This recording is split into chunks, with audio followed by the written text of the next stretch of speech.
hablamos con el ex procurador anticorrupción, José Ugaz. Bienvenido, gracias por estar con nosotros. Buenas noches, Mávila. ¿Cómo estás? Parece que el trabajo del equipo especial y de la Procuraduría comienza a dar frutos finalmente. Estamos a punto de cerrar un acuerdo, sin embargo todavía aparece la figura de Chávarri tratando de boicotear o de poner piedras en el camino para que esto se concluya con éxito. Es lamentable, pero se veía venir, ¿no? Esto es una crónica anunciada. Desde que empezó toda esta historia de cuestionamientos al fiscal de la Nación, dijimos que esto iba a afectar el normal funcionamiento del Ministerio Público, empezando porque debía ser una persona intachable y resulta que tiene 3 o 4 acusaciones en su contra.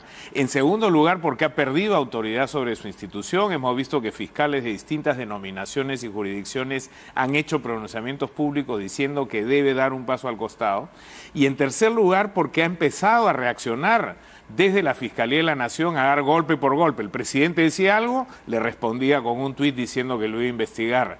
El presidente o el Ejecutivo hacía una movida y de pronto involucraba al exministro Torne en una investigación, le abría la investigación a Yufra, después lo hizo con Bruce y con la vicepresidenta, etcétera. Y ahora, después de que él mismo decide cambiar al doctor Hamilton Castro y entronizar al doctor Vela como el único coordinador de las fiscalías del equipo especial, ahora resulta que como Vela ha demostrado tener independencia y apoyar el trabajo que viene haciendo su equipo, empieza a hostilizarlo con una serie de pedidos que, por más que digan que forma parte de su ámbito de control administrativo y que es un reordenamiento general de la fiscalía, todo se sabe en este país y ya la información viene circulando hace días atrás de que, aprovechando las fiestas, tendría una intención de cambiar. Incluso circuló el nombre de Concha, sí, como la persona que iba a reemplazar a Vela ante esta situación. Felizmente ya se sabe quién es Concha, claro, pero y supongo que eso no prosperará. Él lo negó en su momento y luego apareció la información sobre Concha que lo dejaría, caramba, frente al ojo público fuera de camino. Pero ¿todavía maneja usted esas versiones? ¿Escucha rumores de que existe esa posibilidad? ¿El fiscal podría hacer ese cambio? Bueno, Concha creo que estaría totalmente descalificado para esto.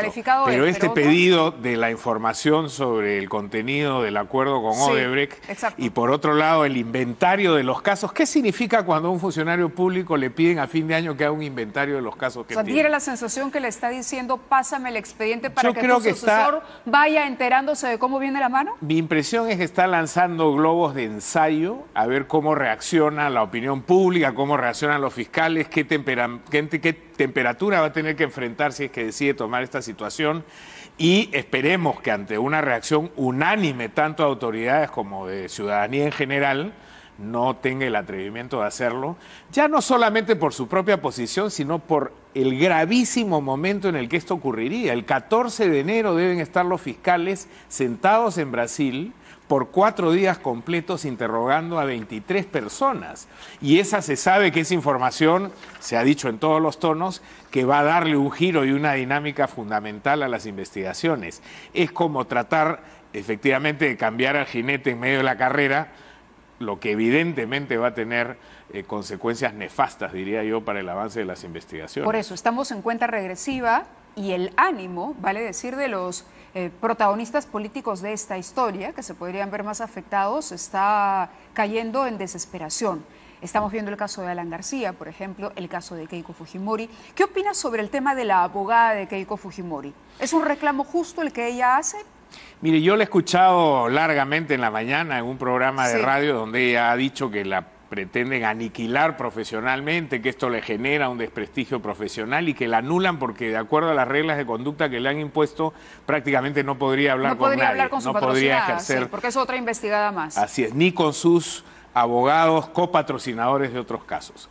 En primer lugar, yo he escuchado algunas reacciones que me parecen absolutamente irreflexivas cuando sostienen que los abogados somos intocables. Los abogados no somos intocables. El ejercicio de la defensa efectivamente debe estar rodeado de garantías para los defendibles y para el abogado para que tenga espacio de ejercer su profesión sin ningún tipo de límite ilegal. Pero cuando un abogado cruza la frontera, y deja de ser un patrocinador para convertirse en un cómplice o en un coautor, ahí no hay blindaje profesional alguno. Pensemos en lo que pasó hace algunos años con la Asociación de Abogados Democráticos, ¿no? Los abogados de Sendero Luminoso. Ahí está Crespo y habían algunos otros, Cartagena, etcétera, que ejercían el patrocinio de Abimael Guzmán y de varios otros terroristas. Por supuesto, no quiero comparar a la doctora Loza con estos otros abogados, pero creo que es un ejemplo válido en términos técnicos. Ellos cruzaron la frontera, se demostró que entraron en asociación ilícita para el terrorismo y por eso fueron procesados y condenados. Es igual que cuando uno escucha que los partidos políticos, por el solo hecho de serlos, no pueden ser considerados aparatos criminales. ¿Y qué fue el Partido Comunista del Perú? ¿Qué fue el Harry Batasuna en el caso de España y la ETA? Sino un partido político que devino en una organización criminal y un sistema democrático en defensa de sus propios principios los criminalizó y los puso en prisión.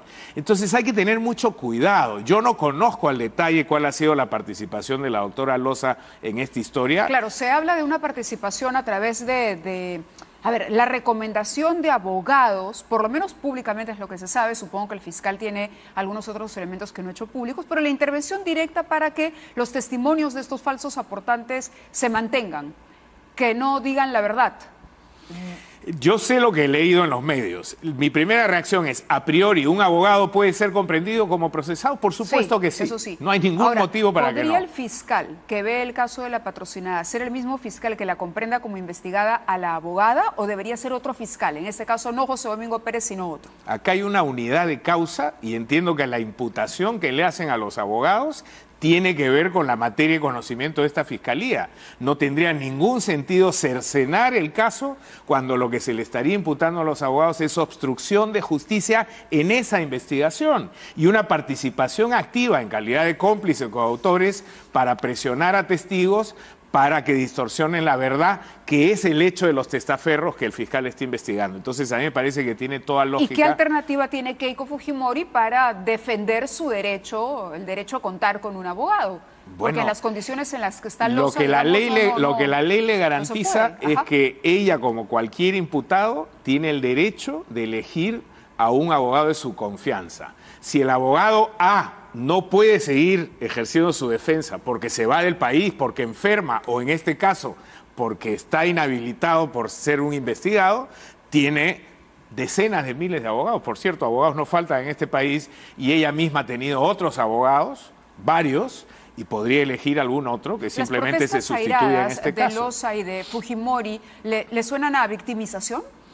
Yo creo que esa ha sido una actitud desde el inicio, ¿no? Tratar de decir que aquí hay una persecución política en tonos distintos, pero parecido a lo que ha ocurrido con otros imputados, que aquí no hay ninguna prueba, que esto se trata de una venganza por ser la hija de Fujimori o porque el fiscal estaría digitado por intereses políticos. Nada de eso se ha probado.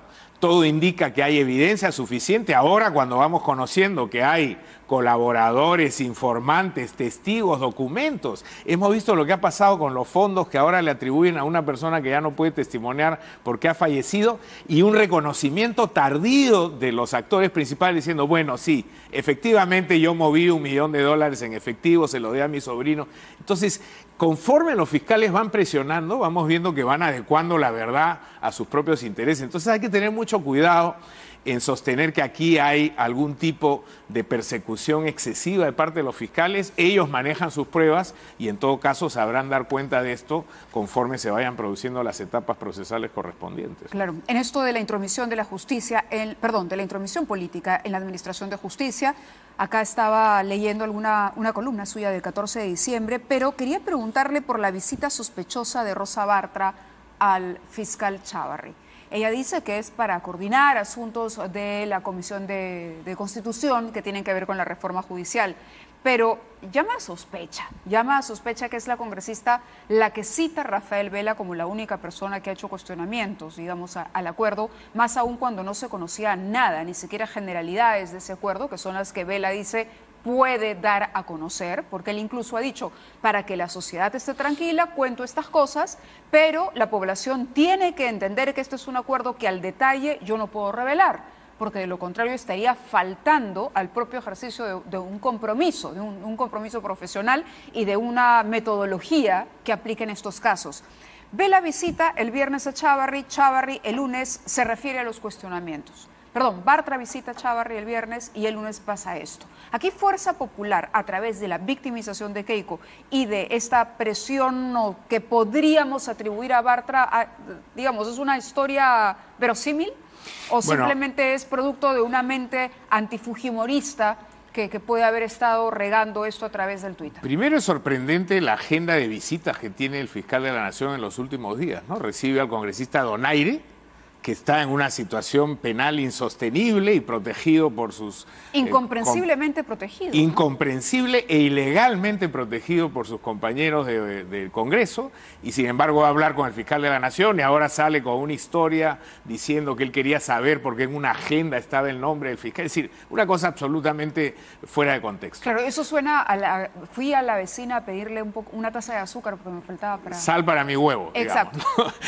Y luego tenemos el caso de la señora Bartra, que ha conducido una investigación que no ha llegado a ningún lugar, con un gasto ridículo de recursos en el Congreso, cuando la Fiscalía ya tenía estas investigaciones en curso. Es la crítica número uno de los fiscales y su trabajo, y de pronto ella reacciona y vemos que la Fiscalía de la Nación se produce inmediatamente una consecuencia. Ese ya se está convirtiendo en un patrón.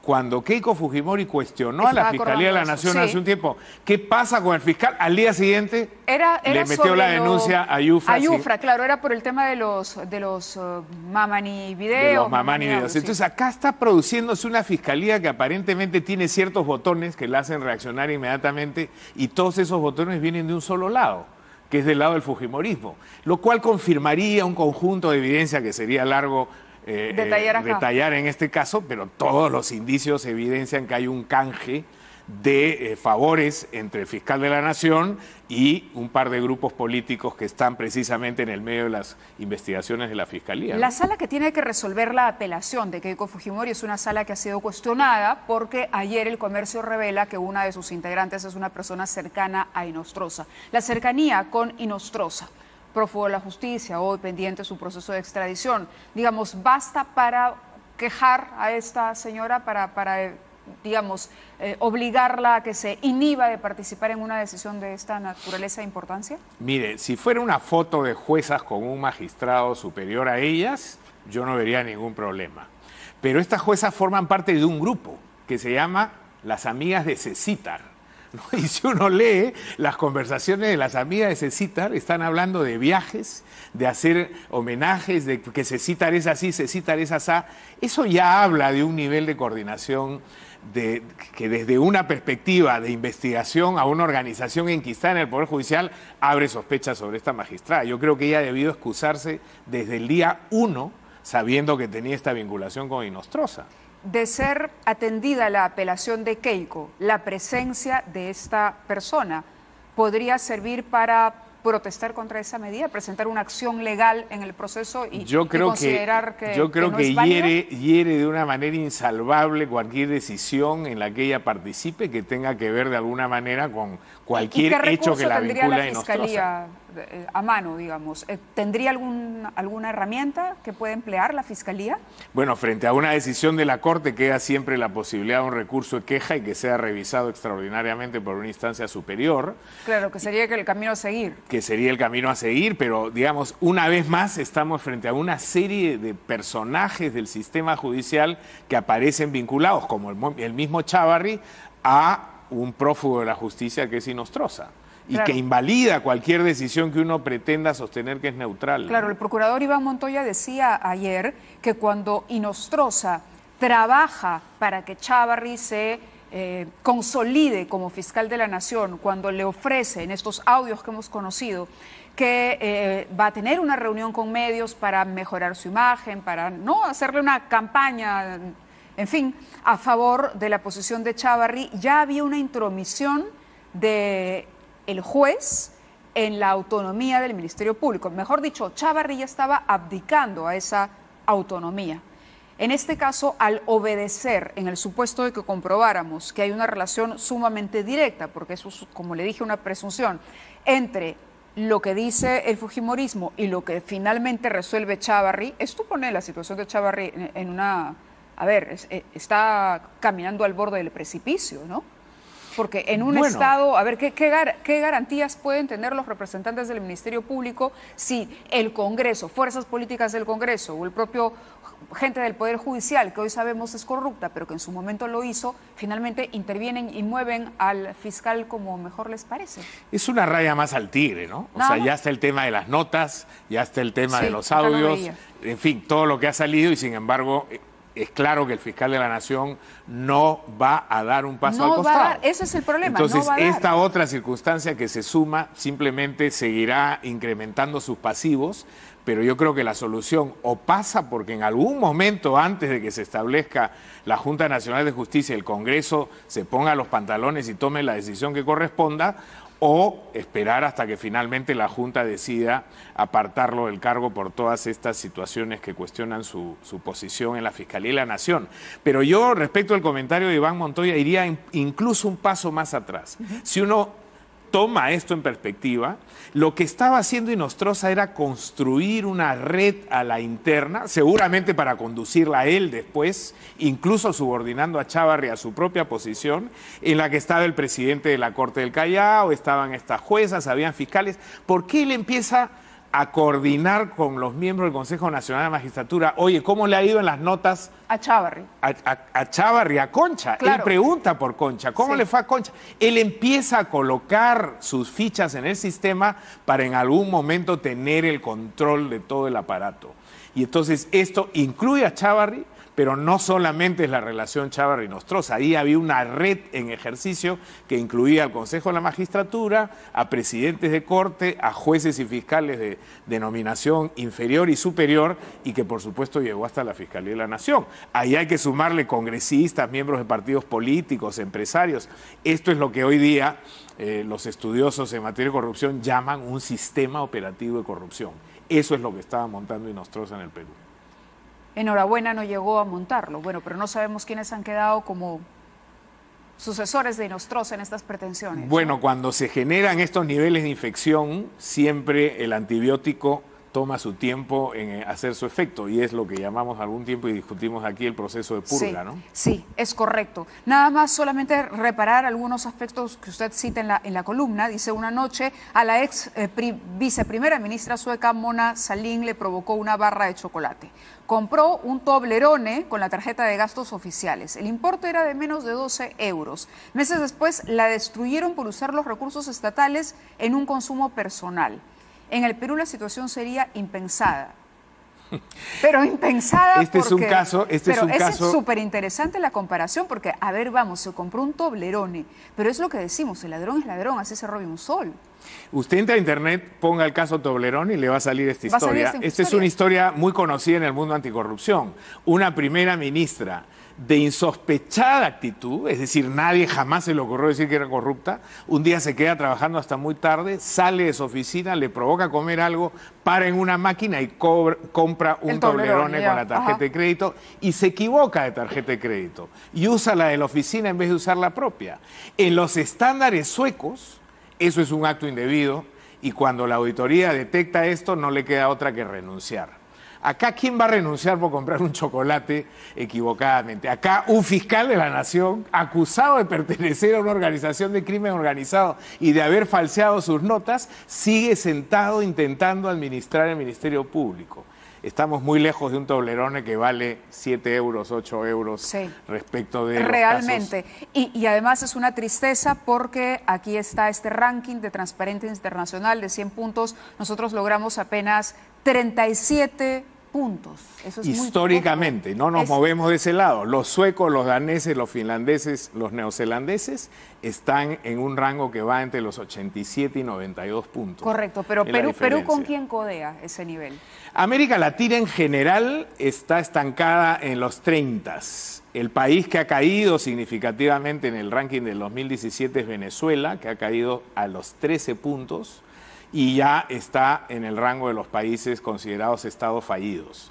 Salvo Uruguay, Chile y Costa Rica, todos los demás de América Central y América del Sur nos movemos en el tercio inferior de la tabla, aproximadamente. Para que ustedes sepan, un dato más, países pobres, última década, 8.3 trillones de dólares en pérdidas por corrupción. No es poca cosa la factura que le pasa la corrupción a los países, más aún a los que enfrentan el flagelo de la pobreza. ¿El presidente Martín Vizcarra lo está haciendo bien desde su punto de vista? ¿No hay una invasión sospechosa de poderes, que es lo que le reclaman, que esté todo el tiempo cuestionando al fiscal? ¿Usted cree que el Ejecutivo tiene esa responsabilidad? Yo creo que tuvo unos primeros meses de desconcierto para él y para todos los que lo mirábamos. Fue muy desconcertante ver cómo no reaccionaba y le daba a la oposición todo lo que le pedían. Luego me parece que se ha dado cuenta en qué circunstancia ha estado ubicado y ha reaccionado con energía. Y esa reacción para mí es un buen comienzo. Creo que su enfoque del problema es acertado. Nunca antes hemos visto un líder político diciendo el problema de la corrupción no se resuelve solamente metiendo a la gente a la cárcel o aumentando las penas, como sugiere la demagogia, sino hay que hacer reformas estructurales porque es un problema estructural. Correcto. Y eso me parece que es un primer paso fundamental. Ojalá que mantenga la voluntad política, la visión y que haga sostenible este esfuerzo para que funcione, ¿no? Muchísimas gracias, doctor Ugaz, por estar con nosotros. Que tenga una feliz Navidad si no lo vemos antes. Igualmente, y muchas gracias por los chocolates.